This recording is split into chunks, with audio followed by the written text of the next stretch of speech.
بسم اللہ الرحمن الرحیم والشمس وضحاها۔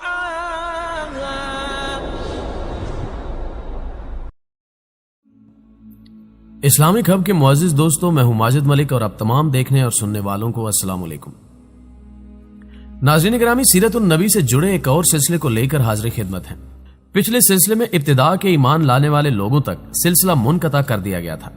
آج اسی سلسلے کو آگے بڑھاتے ہوئے بیان کیا جائے گا کہ سب سے پہلے اپنوں اور قریبی عزیز و اقارب جو آپ صلی اللہ علیہ وآلہ وسلم کے ہمدرد معلوم ہوتے تھے سے شروعات کرنے کا پس منظر کیا تھا، اور ان تمام لوگوں کے نام جو اولین سبقت لے جانے والوں میں شامل ہیں، اور حضور پاک صلی اللہ علیہ وآلہ وسلم کی مکی زندگی سے کیا سبق ملتے ہیں۔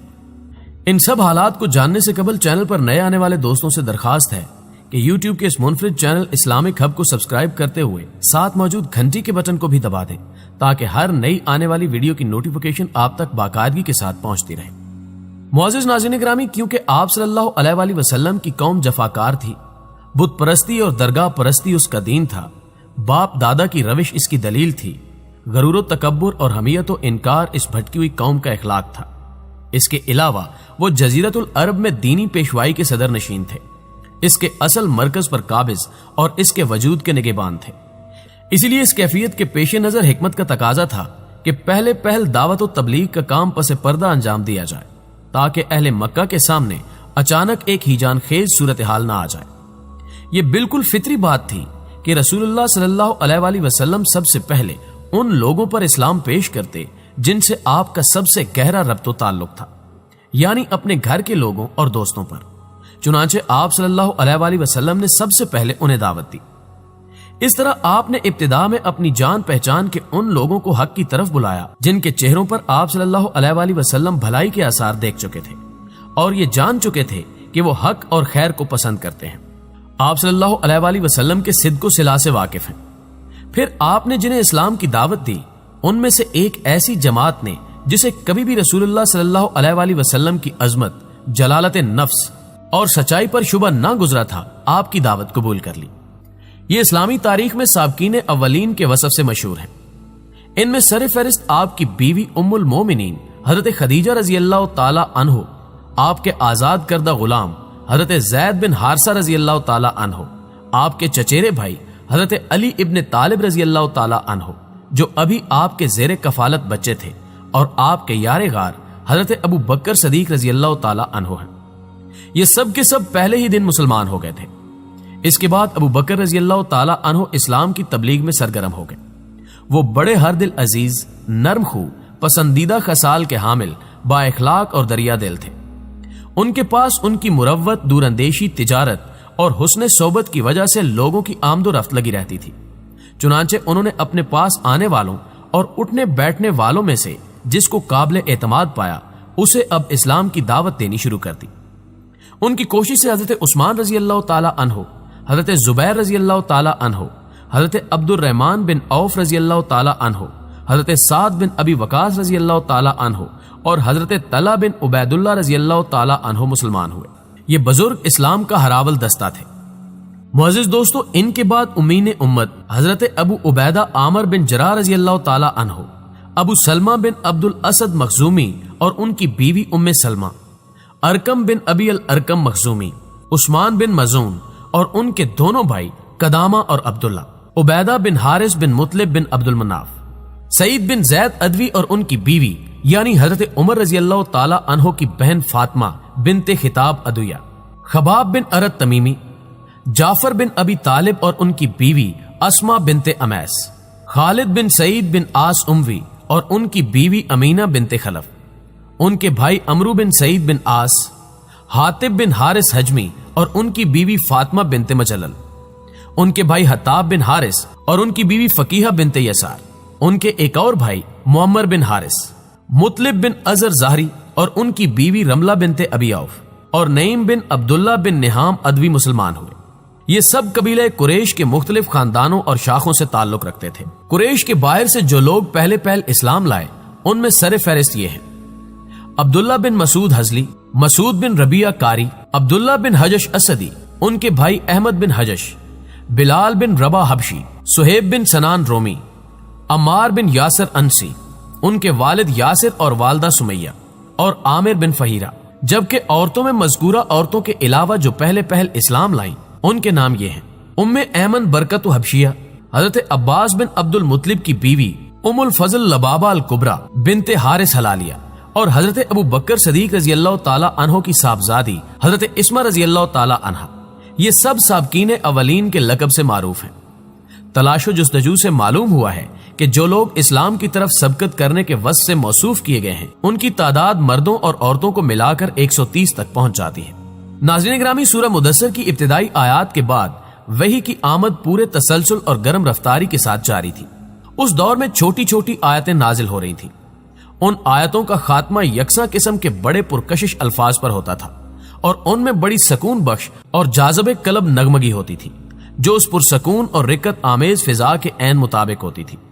फिर उन आयतों में तज़किए नफ्स की खूबियां और आलाइशे दुनिया में लतपत होने की बुराइयां बयान की जाती थी और जन्नत और जहन्नुम का नक्शा इस तरह खींचा जाता था कि गोया वो आंखों के सामने है। ये आयतें अहले ईमान को उस वक्त के इंसानी मुआशरे से बिल्कुल अलग एक दूसरी ही फिजा की सैर कराती थी। इब्तदान जो कुछ नाजिल हुआ उसी में नमाज का हुक्म भी था। अलामा इब्ने हजर रहमतुल्लाह कहते हैं कि नबी पाक सल्लल्लाहु अलैहि वसल्लम और इसी तरह आपके सहाबा कराम वाक़े मेराज से पहले कतई तौर पर नमाज पढ़ते थे। अलबत्ता इसमें इख्तिलाफ है कि नमाज पंजगाना से पहले कोई नमाज फर्ज थी या नहीं। कुछ लोग कहते हैं कि सूरज के तलू और गरूब होने से पहले एक एक नमाज फर्ज थी। हारिस बिन उसामा ने इब्ने लाइया के तरीक से मौसूलन हजरत ज़ैद बिन हारिसा रज़ी अल्लाह ताला अन्हो से यह हदीस रिवायत की है कि रसूलुल्लाह सल्लल्लाहु अलैहि वसल्लम पर इब्तिदान जब वही आई तो आपके पास हजरत जिब्रील तशरीफ लाए और आपको वजू का तरीका सिखाया। इब्ने हशाम का बयान है कि नबी पाक सल्लल्लाहु अलैहि वसल्लम और सहाबा कराम नमाज के वक्त घाटियों में चले जाते थे और अपनी कौम से छुपकर नमाज पढ़ते थे।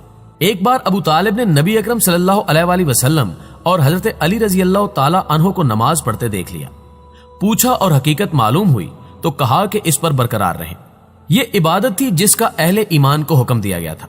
उस वक्त नमाज के अलावा और किसी बात के हुक्म का पता नहीं चलता। अलबत्ता वही के जरिए तौहीद के मुख्तलिफ गोशे बयान किए जाते थे। तज़किए नफ्स की रग़बत दिलाई जाती थी। मकार में इखलाक पर उभारा जाता था। ऐसे बलीग वाज होते थे जिनसे सीने खुल जाते थे और रूहें आसूदा हो जाती थी। नाज़रीन मोहतरम, यूं 3 बरस गुजर गए और दावत और तबलीग का काम सिर्फ अफराद तक महदूद रहा। मजमों और मजलिसों में इसका ऐलान नहीं किया गया, लेकिन इस दौरान वो कुरैश के अंदर खासी मारूफ हो गई। मक्का में इस्लाम का जिक्र फैल गया और लोगों में इसका चर्चा हो गया।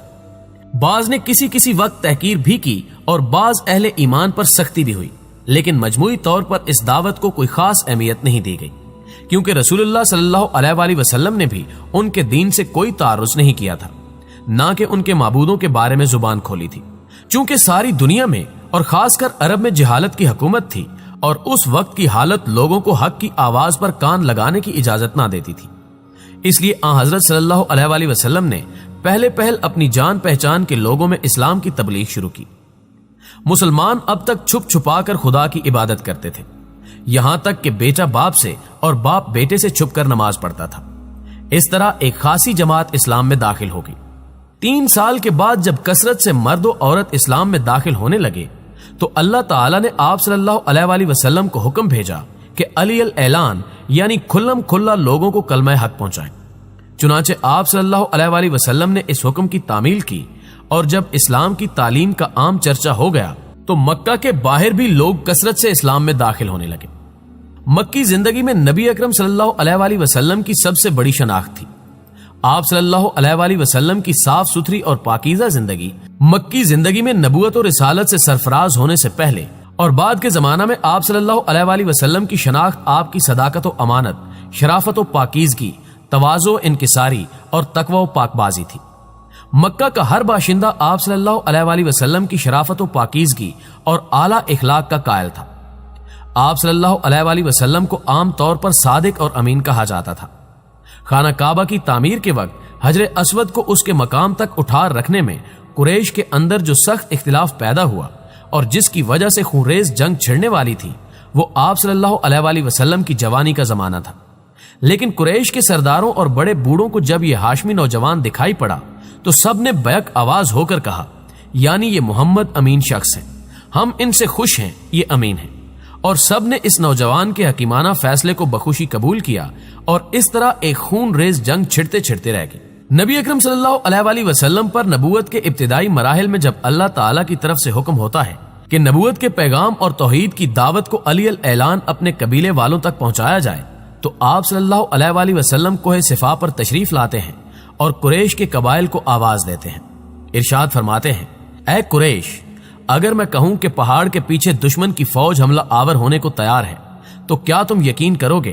पूरी कौम यकजुबान होकर कहती है, हाँ, हमने आप में सिवाय सिदक और सच्चाई के कुछ नहीं पाया। नाज़रीन ग्रामी, इसके बाद के मामलात इंशाल्लाह अगली वीडियो में पेश किए जाएंगे, लिहाजा अगली वीडियो का इंतजार जरूर कीजिएगा।